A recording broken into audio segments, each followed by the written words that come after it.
permettez-moi d'être direct dès le départ, parce que ce qui s'est déroulé aux premières heures du 7 mai 2026 exige une franchise absolue. Ce que nous avons vu n'était pas une posture militaire réactive, ce n'était pas une manœuvre défensive improvisée.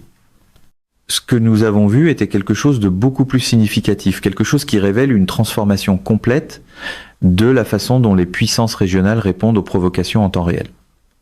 Le Pakistan a exécuté une opération de contre-frappe dans les 4 heures et 17 minutes, suivant la détection d'une incursion dans son espace aérien, 4 heures et 17 minutes. Pour mettre cela en perspective, la plupart des pays ont besoin de 12 à 24 heures, simplement pour réunir des conseils de sécurité et vérifier le renseignement. Le Pakistan est passé de la détection à la frappe exécutée dans le temps qu'il faut à la plupart des gouvernements pour rédiger un communiqué de presse. J'examine des données satellitaires qui circulent parmi les analystes militaires sud-asiatiques depuis 3H00, heure GMT, le 8 mai. Ce qu'elles montrent, c'est pas un escadron d'avions de chasse, c'est pas un déploiement de batteries de missiles, ce n'est pas un essaim de drones ni un positionnement d'artillerie. Ce qu'elle montre, ce sont les conséquences de 17 frappes de précision contre des installations militaires sur une bande de territoire contestée de 240 km. Et ces frappes ont été exécutées à une vitesse qui a stupéfié les planificateurs militaires occidentaux qui surveillaient la région. C'est le genre de tempo opérationnel qui suggère que un changement fondamental s'est produit dans la structure de commandement militaire du Pakistan, dans son architecture du renseignement et dans sa volonté d'agir sans demander d'abord la permission à Washington ou à Beijing. Dans les 20 prochaines minutes, je vais vous expliquer précisément pourquoi cette opération représente un moment charnière dans la dynamique de sécurité en Asie du Sud, pourquoi la fenêtre de réponse de 4 heures est plus importante que les frappes elles-mêmes, et pourquoi ce qui s'est passé durant ces 4 heures va remodeler la gestion des conflits dans toute la région pour les années à venir. C'est pas de la spéculation, c'est pas de l'analyse de plateau. C'est une réalité opérationnelle documentée. Commençons par la géographie et la capacité, parce que comprendre ce que le Pakistan a réellement construit au cours des 18 derniers mois est essentiel pour comprendre pourquoi cette réponse a été possible. L'armée pakistanaise opère dans un théâtre complexe qui s'étend des montagnes du Karakoram au nord jusqu'à la mer d'Arabie au sud, couvrant environ 880 000 km² terrain extrêmement variés. La ligne de contrôle avec l'Inde, à elle seule, s'étend sur environ 740 km dans certains des terrains militaires les plus difficiles de la planète. Gérer cette géographie a historiquement exigé un temps de préparation considérable pour toute réponse militaire. Cela a changé. Selon des informations de Defense News, confirmées par plusieurs évaluations régionales du renseignement, le Pakistan a passé la dernière année et demie à construire ce que les analystes militaires appellent un réseau intégré de réponse rapide. Ce n'est pas un système de défense antimissile, ce n'est pas une hiérarchie traditionnelle de commandement et de contrôle. C'est quelque chose qui se rapproche davantage de ce que les Israéliens ont bâti avec le dôme de fer, mais adapté à une matrice de menaces complètement différente. Le système intègre la surveillance satellitaire, les réseaux de radars au sol, la collecte de renseignements électromagnétiques et l'évaluation des menaces pilotées par l'intelligence artificielle. Tout cela fonctionne dans une architecture décisionnelle unifiée, capable de comprimer les délais de réponse de plusieurs heures à quelques minutes. Le réseau comprend 17 stations radars d'alerte avancée dédiées, positionnées le long de la frontière orientale. Chacune peut détecter des avions, des missiles et des activités de drones jusqu'à 320 km à l'intérieur de l'espace aérien indien. Ces stations transmettent les données directement à un centre de commandement centralisé à Rawalpindi, modernisé avec une assistance technique chinoise à partir d'octobre 2024. Le système utilise des algorithmes similaires à ceux déployés par l'Armée populaire de libération chinoise dans le détroit de Taïwan. Ces algorithmes catégorisent automatiquement les menaces, calculent les options de réponse et présentent aux planificateurs militaires des ensembles de frappes préconfigurés pouvant être autorisés avec une intervention humaine minimale. Le commandant Asim Bajwa, ancien directeur général de l'Inter-Service Public Relations, a déclaré publiquement que la doctrine du Pakistan avait évolué d'une défense réactive vers une dissuasion préventive par la vitesse. Cette formule, dissuasion préventive par la vitesse, n'est pas de la rhétorique, c'est une réalité opérationnelle. Parlons maintenant de ce qui s'est réellement passé durant ces 4 heures et 17 minutes, parce que la chronologie révèle des capacités que la plupart des analystes occidentaux ne croyaient pas que le Pakistan possédait. Annonce numéro 1, la détection a eu lieu à 20 et un H43, heure locale, le 6 mai. Et ce point compte plus que tout le reste, parce que il établit que le réseau d'alerte avancée pakistanais fonctionne exactement comme prévu, sans les retards ni les faux positifs qui ont miné des systèmes semblables dans d'autres pays. À 20 et un H43, des stations radars pakistanaises ont détecté ce que les premiers rapports décrivaient comme une formation de véhicules aériens sans pilote entrant dans l'espace aérien pakistanais depuis l'Est, à environ 47 km au nord de Lahore. L'incursion a été suivie simultanément par 3 installations radars distinctes, éliminant la possibilité d'une erreur de capteur. En 90 secondes, le système automatisé d'évaluation des menaces avait classé les objets comme des plateformes de reconnaissance hostile, probablement engagées dans une surveillance préalable à une frappe. En 3 minutes, l'imagerie satellitaire a confirmé la présence de lanceurs mobiles terrestres en cours de repositionnement à environ 12 km à l'intérieur du territoire indien, orientés vers des installations militaires pakistanaises. Selon Reuters et plusieurs responsables pakistanais de la défense qui ont parlé sous couvert d'anonymat, les données ont été transmises directement à la National Command Authority, l'organe suprême pakistanais de prise de décision stratégique, dans les 6 minutes suivant la détection initiale. 6 minutes. L'autorité s'est réunie virtuellement avec tous les décideurs clés connectés par lien vidéo sécurisé A20 et un H52. Cela signifie 9 minutes entre la détection et la mise en place complète de l'autorité de commandement. À titre de comparaison, lorsque des forces russes ont violé l'espace aérien turc en novembre 2015, il a fallu 4 heures à la Turquie pour réunir son conseil de sécurité équivalent. Le Pakistan l'a fait en 9 minutes. L'autorité a examiné le renseignement, évalué 3 options de réponse qui avaient été prêtes, calculées par le système d'intelligence artificielle, puis autorisé un ensemble de contre-frappes calibré à 22 H07. Cela fait 24 minutes entre la détection et l'autorisation. L'ensemble de frappes comprenait 17 cibles, toutes des installations militaires impliquées soit dans l'opération de drones, soit dans le réseau logistique de soutien. Aucune infrastructure civile, aucune cible escalatoire, comme des centres de commandement ou des installations d'armes stratégiques. C'était un message, pas une tentative de déclencher une guerre à grande échelle. Voilà, l'annonce numéro 1. Le Pakistan a détecté la menace, l'a évaluée et a autorisé une réponse en moins de 25 minutes. Annonce numéro 2. Les frappes elles-mêmes ont été exécutées avec une précision qui a forcé une réévaluation des capacités offensives du Pakistan. C'est la partie que les analystes militaires américains ont confirmée, même si ce n'est pas publiquement. L'ensemble de frappes autorisées impliquait une combinaison de systèmes d'armes que le Pakistan intègre discrètement depuis 3 ans. 12 cibles ont été engagées au moyen de missiles de croisière RAD lancés depuis les airs, un système développé par le Pakistan avec une portée de 600 km et un écart circulaire probable rapporté de moins de 3 mètres. Cela signifie que le missile tombe dans un rayon de 3 mètres de sa cible, prévu 90% du temps.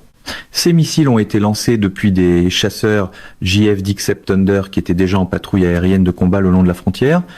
C'est un autre indicateur d'un niveau de préparation élevé, suggérant que le Pakistan anticipait une forme de provocation.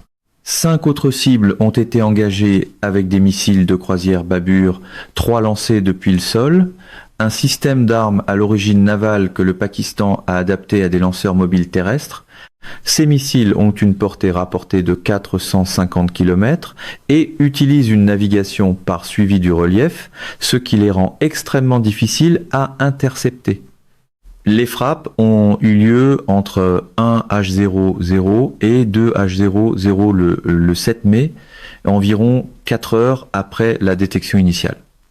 Defense Security Asia rapporte que les 17 cibles ont été engagées avec succès, l'évaluation des dommages de combat indiquant des impacts directs sur 16 des 17 points visés désignés.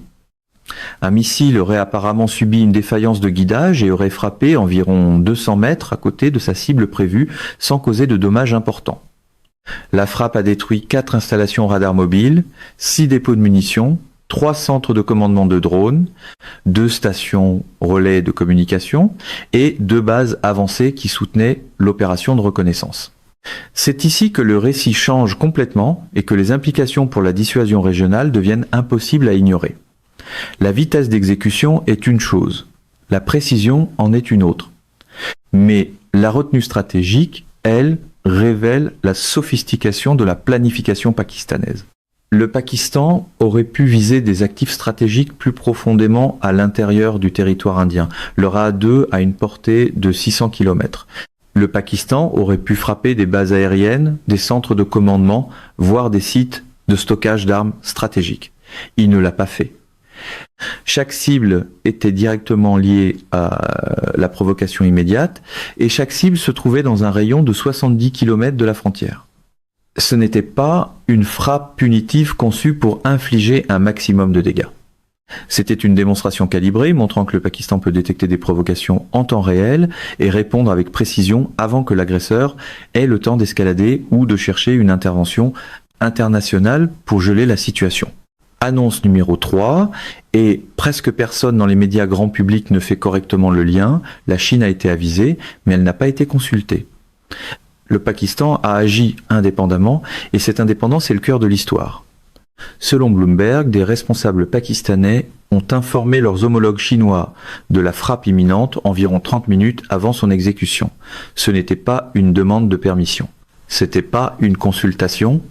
C'était une notification de courtoisie à un partenaire stratégique. La réponse chinoise, selon des sources diplomatiques, a été essentiellement un accusé de réception procédurale, sans objection. La Chine n'a pas demandé au Pakistan de reculer, la Chine n'a pas offert de médiation, la Chine a simplement pris note de l'information et a continué de surveiller la situation. La raison pour laquelle cela compte est la même raison pour laquelle la retenue soviétique a compté pendant le conflit de Kargil en 1999. Lorsqu'une grande puissance refuse d'intervenir dans l'action militaire d'un État client, ce n'est pas de la neutralité.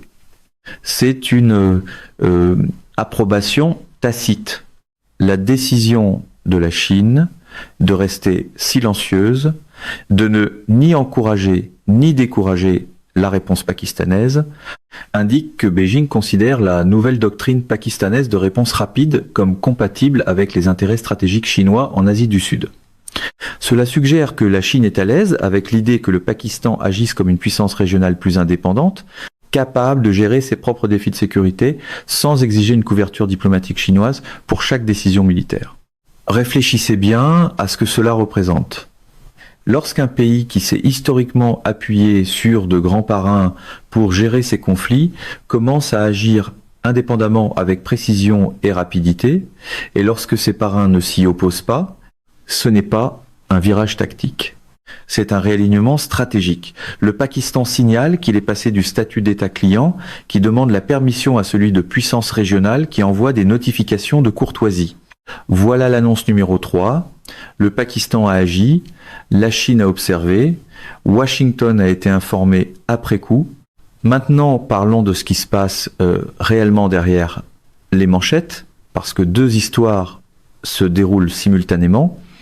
Et les médias grand public, eux, n'en couvrent qu'une seule. L'histoire de surface parle de drones, de missiles et d'incidents frontaliers. L'histoire plus profonde concerne l'architecture de dissuasion à une époque où la vitesse compte davantage que la masse. Pendant des décennies, la logique stratégique en Asie du Sud a été gouvernée par l'hypothèse selon laquelle le Pakistan, en tant que puissance plus petite et économiquement plus faible, serait toujours réactif. L'Inde pouvait sonder, tester et modifier graduellement les faits sur le terrain, et le Pakistan finirait par répondre, mais toujours selon le calendrier de l'Inde. Cette hypothèse est en train d'être systématiquement démantelée. Ce que le Pakistan a démontré le 7 mai, c'est qu'il a bâti un système qui réduit le cycle décisionnel, avec plus de ressources devient sans pertinence si votre adversaire peut frapper avant que vous ayez terminé votre opération. Le gouvernement indien a répondu par une combinaison de défiance publique et d'inquiétude privée. Le ministère des Affaires extérieures a publié une déclaration qualifiant les frappes pakistanaises de violation du droit international et promettant des conséquences proportionnées. Mais en privé, selon des sources diplomatiques qui ont parlé à The Hindu, les planificateurs militaires indiens réévalueraient toute leur approche de la gestion frontalière parce que la fenêtre de réponse de 4 heures a effectivement éliminé le coussin temporel sur lequel ils comptaient pour construire une pression internationale ou chercher des voies diplomatiques de sortie avant que des conséquences militaires ne se matérialisent. Les États-Unis ont offert les platitudes habituelles sur la désescalade et la retenue, mais les responsables américains semblent clairement plus intéressés à étudier le système pakistanais qu'à le condamner. Le secrétaire d'État Marco Rubio a publié une déclaration tiède appelant au dialogue, mais des responsables du Pentagone auraient demandé des briefings sur le réseau intégré de réponse du Pakistan. Ils y voient des applications potentielles pour des systèmes similaires dans le théâtre du Pacifique, où les forces américaines pourraient devoir répondre à des provocations chinoises autour de Taïwan ou de la mer de Chine méridionale sans attendre de longs processus d'autorisation depuis Washington. Si vous exploitez une entreprise ayant des intérêts en Asie du Sud, si vous gérez des chaînes d'approvisionnement qui transitent par le Pakistan ou l'Inde, si vous surveillez des marchés de l'énergie qui dépendent de la stabilité régionale, ce qui se passe le long de la ligne de contrôle n'est pas une histoire de politique étrangère. C'est une histoire d'évaluation du risque. La fenêtre de dissuasion de 4 heures signifie que des incidents frontaliers qui se déroulaient auparavant sur plusieurs jours, avec de nombreux signaux d'alerte, se compressent maintenant en quelques heures, avec presque aucun temps pour que les acteurs économiques ajustent leur position ou couvrent leur exposition. Ce modèle s'est répété tout au long de l'histoire, et chaque fois qu'il se répète, le résultat est le même. Lorsqu'une puissance développe un avantage capacitaire qui comprime les délais de décision, la puissance adverse doit soit égaler cette capacité, soit accepter une infériorité stratégique. Nous l'avons vu pendant la guerre froide avec les systèmes de commandement et de contrôle nucléaire. L'Union soviétique a développé dans les années 1970 des capacités de lancement sur alerte qui ont réduit les délais de réponse de plusieurs heures à quelques minutes. Les États-Unis ont répliqué. Les deux camps ont atteint une dissuasion mutuelle par la vitesse.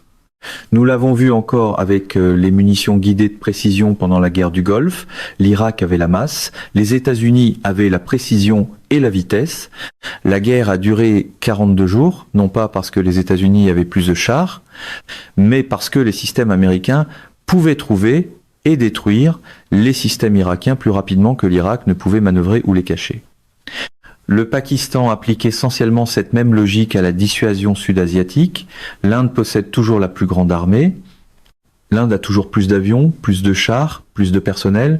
Mais si le Pakistan peut détecter les préparatifs indiens et frapper les nœuds critiques avant que l'Inde ait terminé son opération, alors la masse devient moins pertinente que le tempo. C'est le principe de Sun Tzu, selon lequel la vitesse agit comme multiplicateur de force, appliqué avec la technologie du vin et une siècle. Le général qui arrive le premier sur le champ de bataille choisit le terrain. Le Pakistan a bâti un système qui arrive sur le champ de bataille, numériquement parlant, avant que l'Inde ait terminé ses préparatifs. Le parallèle n'est pas parfait, mais il est instructif. Pendant la guerre du Yom Kippour, en octobre 1973, l'Égypte et la Syrie ont obtenu une surprise tactique complète contre Israël en attaquant durant une fête religieuse, alors que les forces israéliennes étaient à un niveau de préparation minimal. Israël a perdu les batailles initiales, non pas parce que les forces égyptiennes ou syriennes étaient supérieures, mais parce que le cycle décisionnel israélien était trop lent pour répondre avant que les forces arabes n'atteignent leurs objectifs initiaux. Israël s'est adapté. Après 1973, Israël a bâti l'un des réseaux d'alerte avancés et de réponse rapide les plus sophistiqués au monde, conçu pour garantir qu'Israël ne serait plus jamais pris dans une position où ses ennemis pourraient agir plus vite que ses forces ne pouvaient répondre.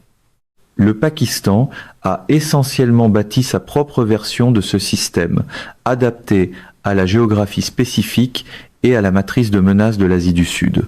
L'Inde se trouve maintenant dans la position où Israël se trouvait dans les années 1980, réalisant que sa supériorité conventionnelle compte moins si son adversaire peut agir et exécuter avant que l'Inde termine sa planification opérationnelle.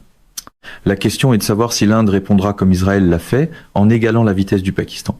Ou si l'Inde conclura que le coût d'égaler le système pakistanais dépasse le bénéfice stratégique et acceptera un nouvel équilibre dans lequel les deux camps possèdent des capacités de réponse rapide qui rendent le conflit conventionnel trop risqué pour être déclenché par l'un ou l'autre. Alors, où cela nous laisse-t-il ?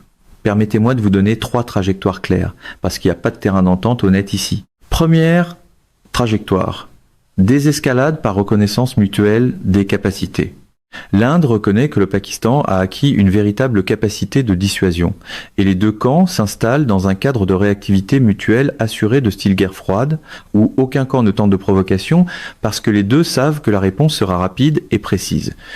Cette trajectoire exige de la retenue de la part des dirigeants politiques des deux camps, un partage continu du renseignement pour éviter les malentendus et probablement une forme de protocole de communication par canal discret pour gérer les incidents futurs avant qu'ils n'escaladent. Probabilité de cette trajectoire, c'est l'issue rationnelle, ce qui la rend moins probable qu'elle ne devrait l'être. Deuxième trajectoire, escalade par égalisation des capacités. L'Inde accélère le développement de son propre réseau de réponse rapide, possiblement avec l'aide des États-Unis ou d'Israël, et nous nous retrouvons dans une course aux armements axée non pas sur la quantité d'armes, mais sur la vitesse de décision. Les deux camps investissent massivement dans l'évaluation des menaces pilotées par l'intelligence artificielle, les systèmes de réponse automatisés et les réseaux de commandement renforcés. Cette trajectoire mène éventuellement à un équilibre de dissuasion plus stable, mais la période de transition est dangereuse. Il y aura une fenêtre où l'Inde construira son système sans avoir encore atteint la parité avec le Pakistan, créant une incitation pour l'Inde à tester la résolution pakistanaise avant que l'écart capacitaire ne se referme. Probabilité, environ 40%. C'est ce que font généralement les grandes puissances lorsqu'elles font face à un déficit capacitaire. Troisième trajectoire, conflit limité pour tester le système. L'Inde mène une provocation plus importante, spécifiquement conçue pour submerger le réseau de réponse pakistanais et déterminer si le Pakistan peut maintenir le même tempo à grande échelle, ou si la réponse en 4 heures n'a été possible que parce que la provocation était relativement limitée. C'est la trajectoire la plus dangereuse parce qu'elle suppose que les deux camps peuvent gérer l'escalade, une hypothèse qui se révèle souvent fausse une fois que les tirs commencent. Probabilité, environ 25%, mais en hausse si les pressions politiques internes en Inde accroissent les demandes pour une réponse forte. Je pense que nous sommes plus près de la deuxième trajectoire que les manchettes ne le suggèrent. L'Inde ne peut pas accepter une infériorité stratégique en matière de vitesse de réponse sans tenter d'égaler la capacité pakistanaise. Les coûts politiques de paraître faibles sont trop élevés et les risques stratégiques de permettre au Pakistan de conserver un avantage asymétrique sont trop importants. Cela signifie que nous entrons probablement dans une période où les deux pays investiront massivement dans des systèmes de réponse rapide, des réseaux d'alerte avancés et des outils d'aide à la décision pilotés par l'intelligence artificielle. Le danger n'est pas le point d'arrivée, c'est la transition. Pendant la fenêtre où l'Inde construit son système sans avoir encore atteint la parité, il y aura de fortes incitations pour l'Inde à tester le système pakistanais à grande échelle afin d'en déterminer les limites, avant que ces limites ne dépassent la capacité de l'Inde à les contester. Voici les questions à retenir. Premièrement, si la dissuasion par réponse rapide devient la nouvelle norme en Asie du Sud, qu'est-ce que cela signifie pour la stabilité des crises lorsque les deux camps peuvent lancer des frappes dans les heures suivant la détection de menaces? Deuxièmement, la dissuasion fondée sur la vitesse réduit-elle la probabilité d'un conflit en rendant la riposte certaine, ou augmente-t-elle la probabilité d'une guerre accidentelle en comprimant les délais de décision au point où le jugement humain ne peut plus évaluer adéquatement si les menaces sont réelles ou s'il s'agit de faux positifs? Troisièmement, si le système pakistanais se révèle efficace et que d'autres puissances régionales adoptent des architectures similaires, entrons-nous dans une époque où la dissuasion conventionnelle ressemble moins au modèle de représailles massives de la guerre froide qu'à un modèle de réseau distribué, où plusieurs puissances plus petites possèdent des capacités locales de réponse rapide qui créent collectivement une instabilité systémique. Mesdames et messieurs, notre émission d'aujourd'hui s'arrête ici. Nous vous invitons à partager votre avis personnel dans la section des commentaires ci-dessous. Perspective politique vous salue et vous donne rendez-vous très bientôt